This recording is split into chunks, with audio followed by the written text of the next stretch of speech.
Welcome to our BLC Digital Strategy Studio here in Tysons, Virginia.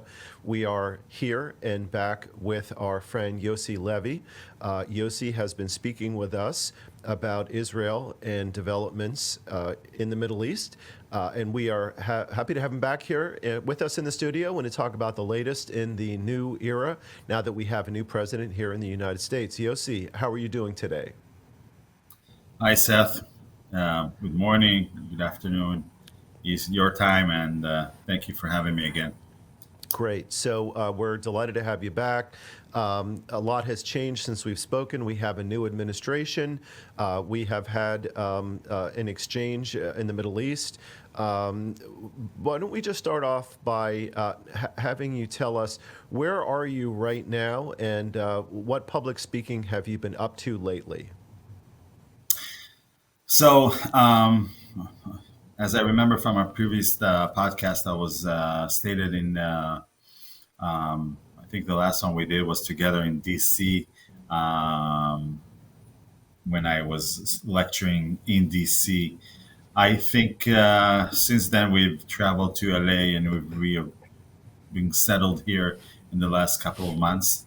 Um, from a speaking engagement perspective, it's been kind of slower. I would say I think a lot has happened around. I think that people focus in the U.S., to my opinion, also especially Jewish communities, has been very much focused on the elections, and that kind of I won't say distracted them. I say kept their interest on. And honestly, the fact that we have a quote unquote fake ceasefire agreement in the north has kind of descended the interest in the lectures, unfortunately. So it's been kind of slow in that regard.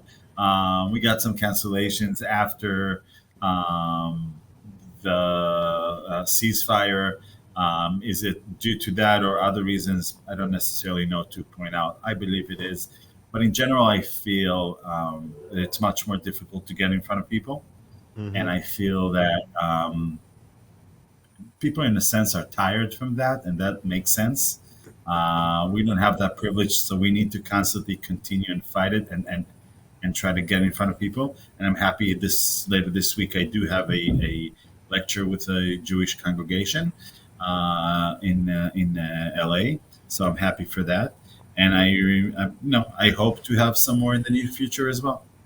Tell us about your view of the latest information on the ground, and let's break it into two pieces. Let's first talk about the North, which we'll refer to as activity in Lebanon, and the ceasefire, although we'll put quotes around ceasefire. And Right. why don't we do that before we talk about the South? So with regard to the North and the ceasefire, first of all, quote unquote peaceful. Today, actually, January 27th, is the due date for the term of the ceasefire, which was earlier today, Israel time, was continued until, as of right now, February 18th. Now, Hmm. the reason for that is multiples. And now, first of all, some, I'll say, political people in Israel, and from a commentary perspective, they're trying to make, as a part of the normalizing or denormalizing the situation, they're making a separation between east and between west and east frontier in the north. The western frontier is a little bit more calmer, more quieter. The western is much more delicate, I would say.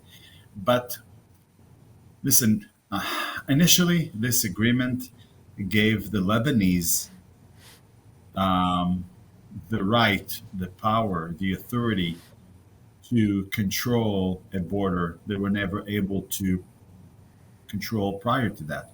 So, Hmm. what's going to make a change and turn them in and give them the capabilities now? Right. Hezbollah is So, much more frightening than them. Hezbollah sure. has controlled the area. By the way, there are already Hezbollah flags on on villages that the IDF left and retrieved from. They already have back their posts. There are Lebanon officials, military officials, being threatened by Hezbollah. Now, when they threat, they execute. They don't Hmm. joke around. They Right. will not disappear.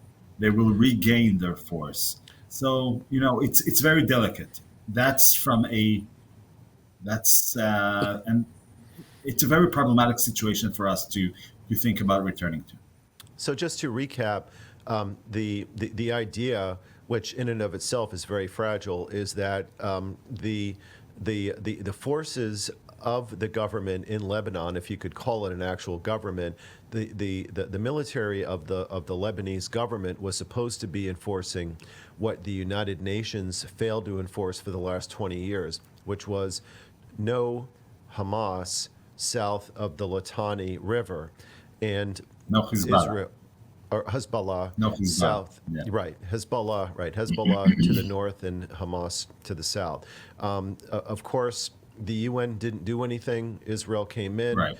and now what you're saying is that it appears that the Lebanese army is really doing virtually nothing as well, which is the reason why it's still delicate and unstable there. Does that seem like a fair way to summarize? That's a very fair way to summarize. And the problem is sits in the United States court as well, because they gave us the assurances for the Lebanese army to be the buffer in the buffer zone and to Right. mitigate Hezbollah. They have already deployed them with multiple funding and sources to do that, but they are just lacking the ability to execute this mission. Both, Mm-hmm. some of them do not even believe it. Some of them don't Mm-hmm. have the interest to stop Right. Hezbollah. Let's be genuinely honest about it.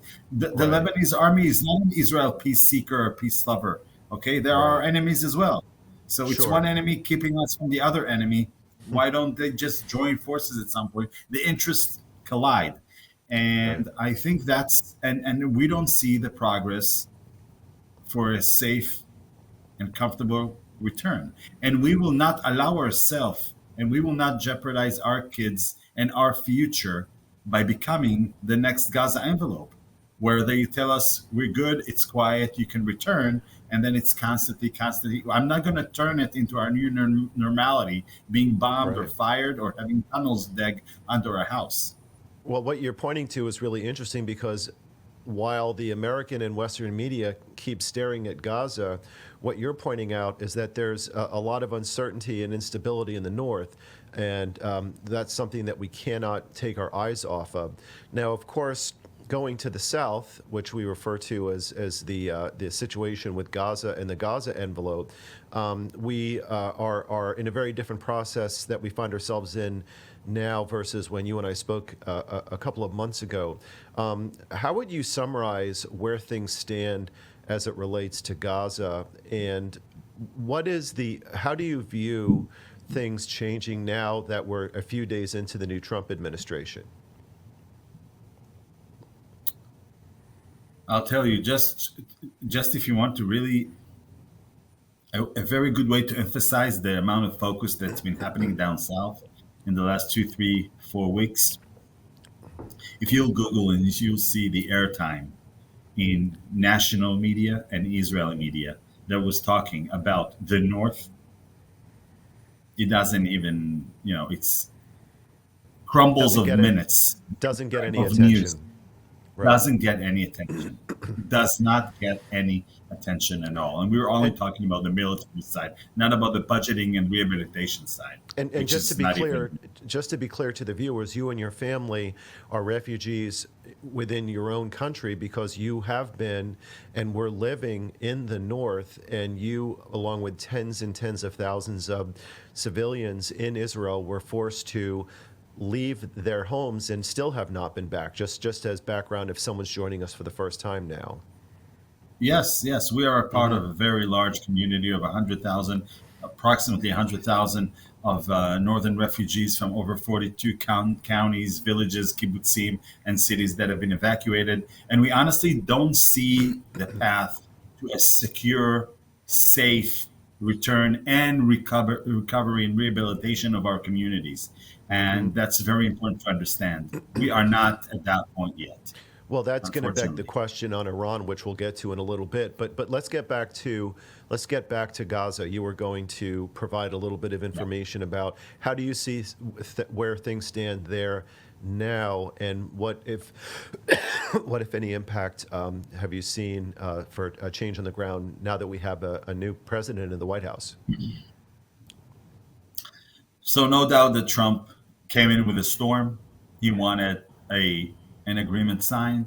He wanted to have that on the day of his election on January 20th, and he got it. Is that good for us? Eventually, from a moral Israeli citizen perspective, it's great. We need those hostages back, dead or alive. We need that to start an inner rehabilitation process as a nation, as a state, as Jewish people, as Israeli citizens. That's a very important component of our recovery. Now, Trump has a lot to do with that. Yes, he can fight with Biden over credits.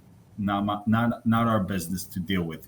Definitely, the fact that Trump stepped in, the threatens that Trump gave, definitely made an impact. No doubt that his representative Witkoff is doing an amazing job in the sense that when he enters the room with the Israeli administration, his words do count. I think they give him a lot more respect. I think that Bibi understands that he will need to deal with Trump for 4 years as opposed to Biden, who was really at the end of his terrain. So he will need, looking to the future, to have more points in his benefit by the way he Right. deals with Trump. To With that cooperate being with said, Trump. Right. with that being said, with that being said, looking at the two previous releases, looking at Hamas, we, from a public opinion, from a public perspective, we don't see a defeated Hamas. We don't see them reaching this negotiation after almost 16 months into a war where they are begging us to give us the hostages and to just leave us alone. We have not been able, we have not, unfortunately, been able from a public perspective. Now, I'm talking from a public perspective because that's what matters. I'm not talking from the actual what infrastructures are in place. If they receive the amount of aid that they receive, if they receive 50 trucks of gasoline every day, if they receive 600 gas of humanitarian aid, which they control, tax, and sell to the Palestinians, they have not been defeated. Well, They have not been 600 trucks a day. Am I right about that? a day, 600 a trucks day, a day. And a what you're day. pointing out, 650. right, Yes. that's Again, not, yes, as I mentioned to you in the past, in order to defeat this enemy, you need to hurt them with what they care the most, and we are not doing that. And that is territory. Now, it's a right, question: do we want this territory? Do we want to control it? We've been there. We've done that already. But I think that we're not able to reflect a win. We're not right, able to reflect that we have defeated Hamas. Yes, we killed leadership, but the Sinwar was an evil, and his brother is a master evil. It doesn't matter. right, It doesn't matter. right. So, So yes, it's important to have this agreement. Yes, it's important to bring those hostages back. What phase 2 and 3 are going to look like, I don't know. The problem is that there is so much political interference with these decision making that are, in a way, I'm afraid to say they are able to jeopardize any potential phase 2 and phase 3. But we will have to do that in order to start building ourselves. And I'm sure in this sense, having Trump would be, from a citizen perspective, will be more helpful.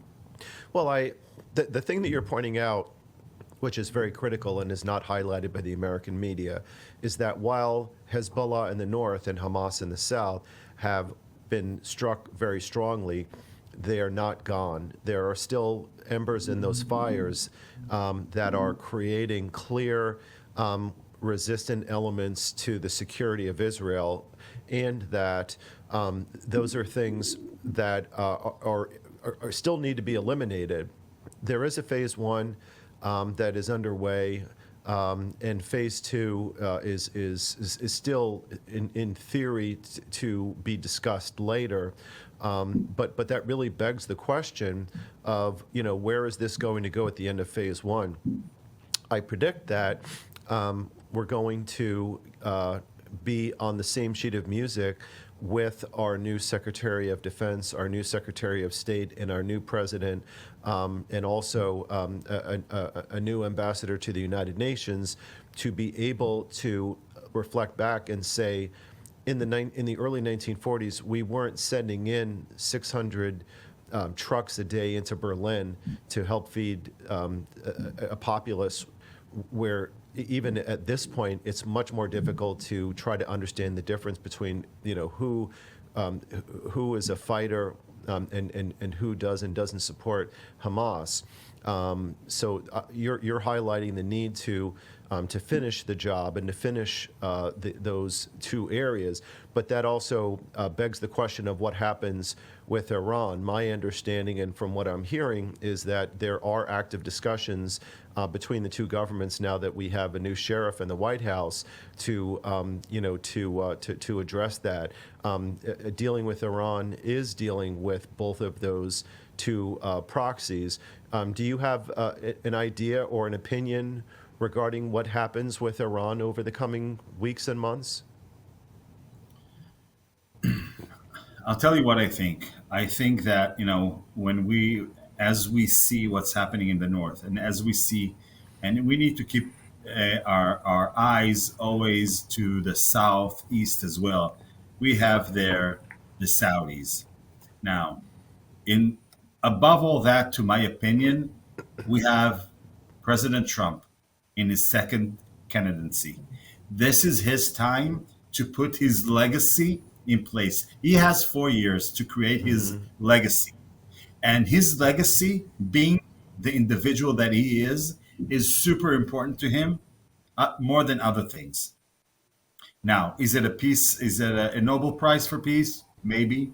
Is that to make sure that when he step off of office in 4 years from now, some components in the Middle East will be named because he made them come to reality.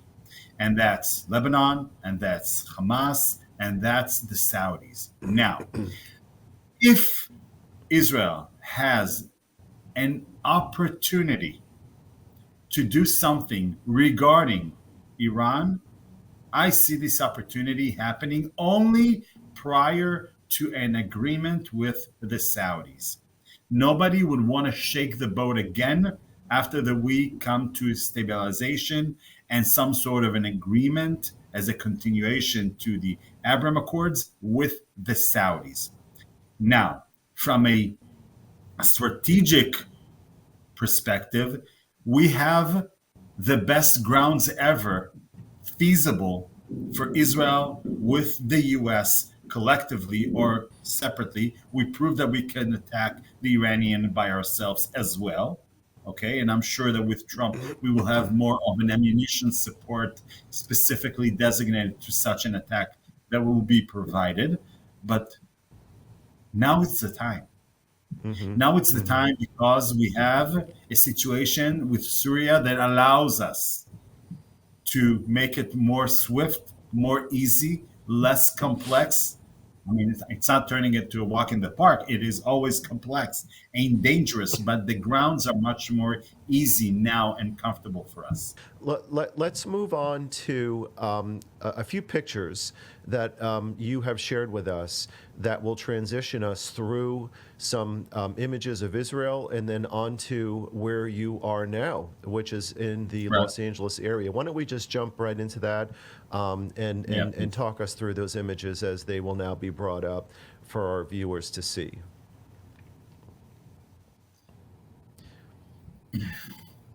Okay. So so I'm starting with a picture that really reflect the general situation in Israel. This picture is what's known to be the Pessi House in Be'eri. They started the rehabilitation of Be'eri, but unfortunately, this picture resemblance and looks like a lot of houses in the northern border. That has not been shown enough to the Mm, world. That has not been shown enough to the public perspective and understanding and reflecting to people what's happening and what's the North look like. But this level of destruction and devastation looks in the North and is still in the South as well. And I'm really, given the political climate in Israel, giving the very shaky boat, if I could put in an analogy to the government right now in office, funding is an issue. Rehabilitation funding is an issue. We mm-hmm, were just today informed that they project the eastern north towns and villages rehabilitation process somewhere between 3 to 4 years. But once they say that, on the flip side, the budgets are not approved. mm, We're working on a 2024 first quarter budget just because of coalition conflicts, because of arguments given and surrounding the mm-hmm, agreement of the release of the hostages. They are not passing budgets. We don't mm. have the budgets for those restrictions, and that's what Israel looks like in those hidden areas. This is actually a picture of some of the debris after another Houthim attack on Tel Aviv. But yeah, this is how parts in Israel look like, and unfortunately, if I'm diving into our current Was that was, situation, was was that second picture Tel Aviv? the second picture was Tel Aviv. Wow, that's The Tel second Aviv. picture Okay. was Tel Aviv.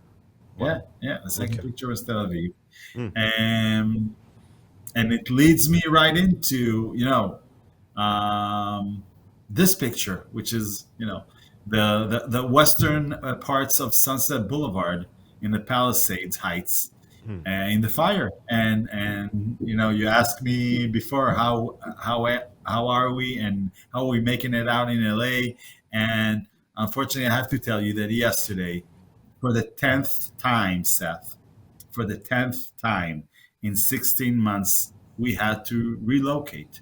mm, For the 10th time, a family of five had to relocate during this war.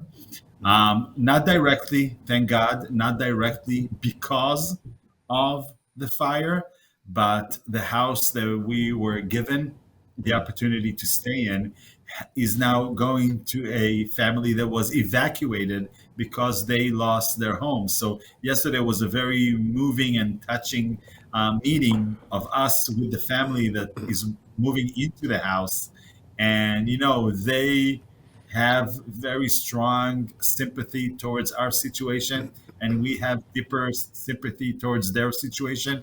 We're not comparing who's in a worse situation, but right. overall, it's really sad. But Mm. I I I think, yeah. Go ahead. No, I was just going to bring this together in terms of looking at all these images. And it's incredible to reflect on what your family's been through for the last 15, 16 months, going to Los Angeles, catching your breath, maybe just for a very brief moment, and then looking at, again, more destruction in Los Angeles, which is where you are right now. When you tie these major world events and you look at them together, do you see, and these pictures are really just stunning, do you see any kind of parallels, any kind of lessons learned? You are probably one of the few people who would be able to look at these and bring some observations that where you think these tie together to bring some lessons learned on these major things that are coming into the news today. I'll tell you what I see. And I think that the first and the most loud common ground between what happened on October 7th and the Palisades fire is just arrogance and being conceited and thinking that you know all, whether it's the middle rank military leadership in Israel, or whether it's the fire and the city of LA and the county and their authorities who think, no, it's fine, we're ready.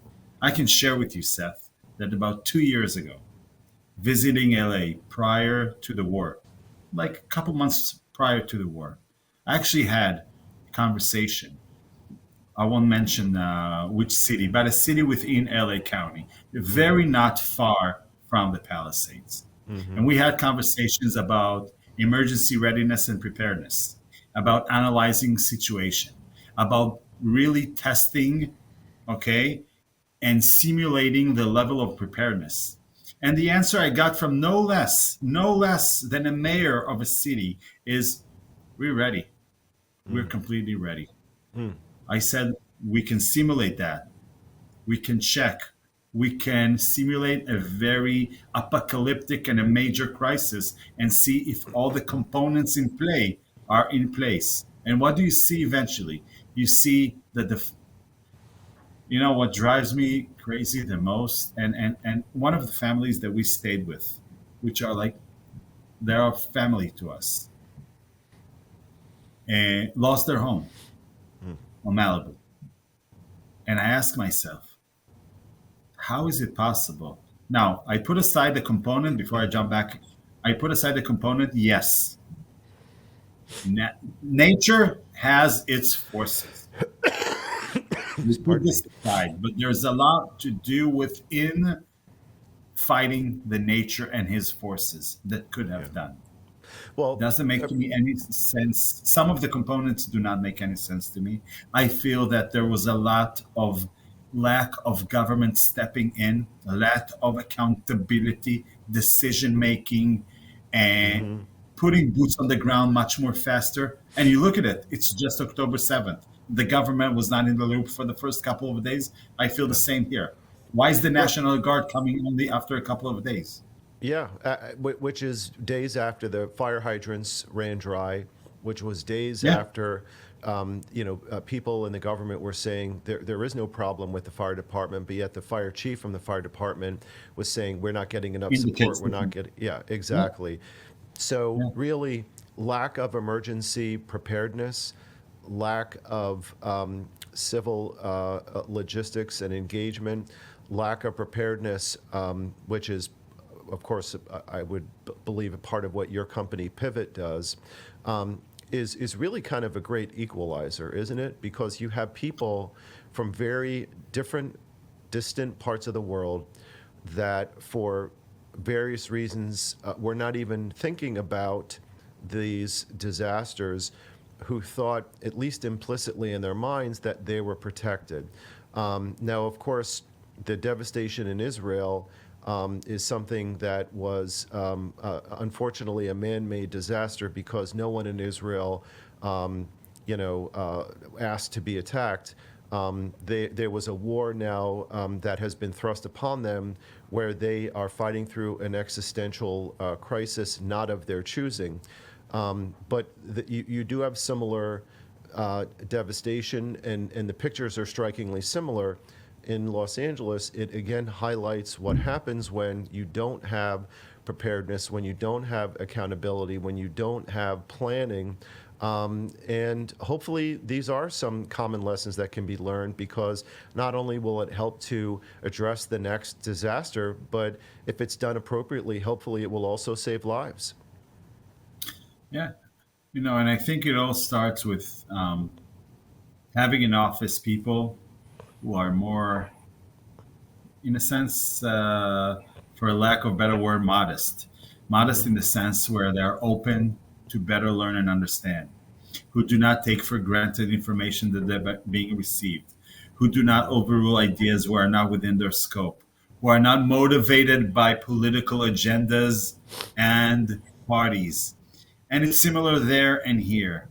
Hmm. And what was shocking to me the most is, and as this incident occurred, I'm thinking to myself, this is America, the strongest, one of the wealthiest nations in the world. Why do I don't see this force of power expressed? Why I don't see the 405 being closed and I don't see on him only military? Why I see the same bulldozer moving all the thousand vehicles on Sunset Boulevard? Why there aren't people, army with trucks and buses moving people out? Why I Well, see eight choppers, and I don't appreciate the first 24 hours air traffic was too complicated for choppers. Fine, no problem. After right. that, and we're situated on the ocean, and I spent hours observing, seeing, trying to learn, and we have the best observation point on the Palisades. Why I don't see 25 airplanes? Right. Why I see eight? Why I see 10?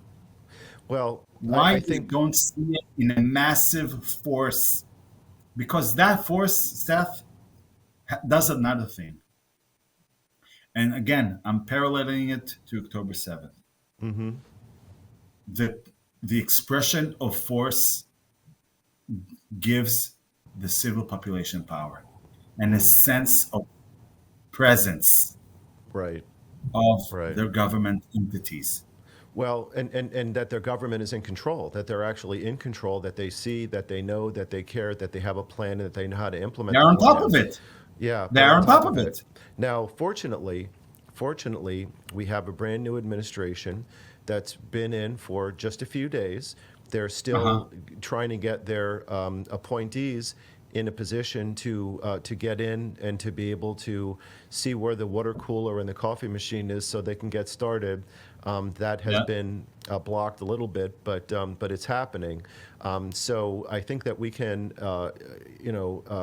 look at it in some by concluding on an optimistic note that we do have a real change that is now happening in real time here in Washington. We have a new White House. We have new secretaries of major agencies. President Trump has been speaking, and Secretary of Defense Hegseth has been speaking with Netanyahu. President Trump just visited Los Angeles and is getting to work, and Yes, they're it is. rolling up the sleeves there too. So these are some really major areas and some really huge concerns that you've helped outline today. These are things that we really need to keep an eye on. It reminds me of the old saying that out of destruction comes the opportunity for a new beginning. So hopefully, our Right. new leaders Right. who are just coming into their offices will be able to help us lead to a new beginning. So, Yeah. Yossi, I Yeah. want to Yeah. thank you very much for joining us, putting in Thank these you. points and these nuances. These are points, again, that just don't get covered in the mainstream media. You need to stay safe, and I know that you have a lot going. You're still running a business, and you're taking care of the company as well as your family. So be well, stay safe, and our thoughts will stay with you. Thank you, Seth. I appreciate it. Let's bring the hostages home. Let's start our recovery. And God bless. Thank you.